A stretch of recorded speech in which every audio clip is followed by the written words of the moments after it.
Today in Melbourne, opposition leader Anthony Albanese announced Labor's formal support for a carbon neutral target of net zero emissions by 2050.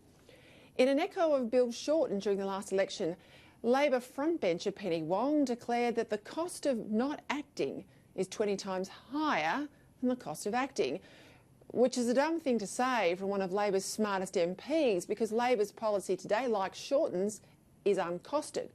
So if it's uncosted, how can she assert anything is 20 times in terms of the differential? But of course, that's not what this is all about. And Anthony Albanese's speech today was a political device designed to move on from last year's climate change policy that so hurt Labor in the May election and created a new target today. And just like Shorten's version last year, jobs and economic detail were missing from today's announcement. Statements of faith totally lacking in any supporting analysis or numerics. I tell you what, Labor, it's no way to run a country. Over the past century, as global temperatures have risen by about 1 degree and atmospheric carbon dioxide concentrations have risen from 300 to 400 parts per million, or 0.3% to 0.4%, in that time, agricultural production's gone up, storm intensity's gone down, human lifespans have massively increased and material prosperity has exploded. So in sheer economic terms, the cost of comparative, and I'll quote her, inaction on climate change so far has been relatively negligible. Now, despite the lack of obvious cost, as temperatures have risen by 1 degree over the past century, maybe there might be much higher costs if the world fails in the UN's task to hold future temperatures at 1.5 degrees of a rise or less. But surely these allegedly massive costs need to be demonstrated, costed up, rather than just assumed. Because to date, the cost of action on climate change, never mind inaction, well, the cost of action has been considerable. The most obvious example here, of course, is power prices. Australia used to have about the world's lowest power prices. Now we have amongst the world's highest, thanks in large measure to green schemes like renewable energy targets, massive subsidies that distort the market and make the supply unreliable. Climate types keep telling us that renewable power is cheaper than the fossil fuel alternatives. Yet don't they always scream when it's suggested that the subsidies be removed? Let's take another example.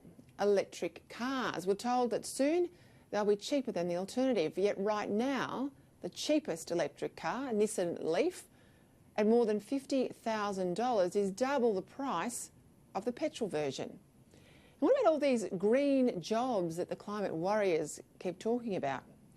Most of the jobs involved in wind and solar farms are actually jobs in China, where the steel turbines and the solar panels are fabricated. There's a few jobs here, granted, when they're installed, but then virtually none.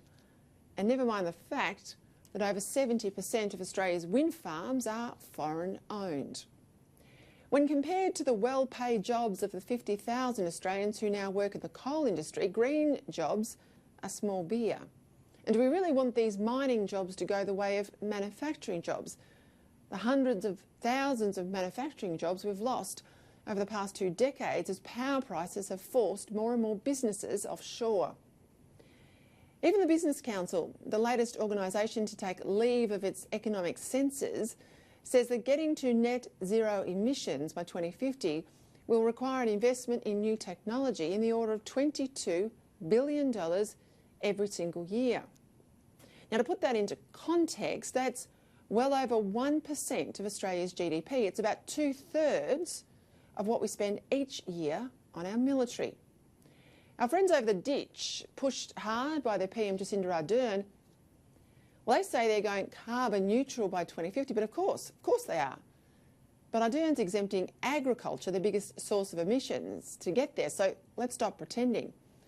I bet she isn't telling voters either that one of her government's own reports says that the cost of New Zealand meeting this 2050 target would be higher each and every year than the country's entire annual budget. So going back to Labor's claim that the costs of inaction are vastly higher than the costs of action, you can see even from my numbers here that this sort of rhetoric just doesn't stack up. For all the talk of accepting the science, I want to see as much talk, if not more, about accepting the balance sheet, because there is just no way Australia should junk its future on any commitment that the rest of the world will just not keep.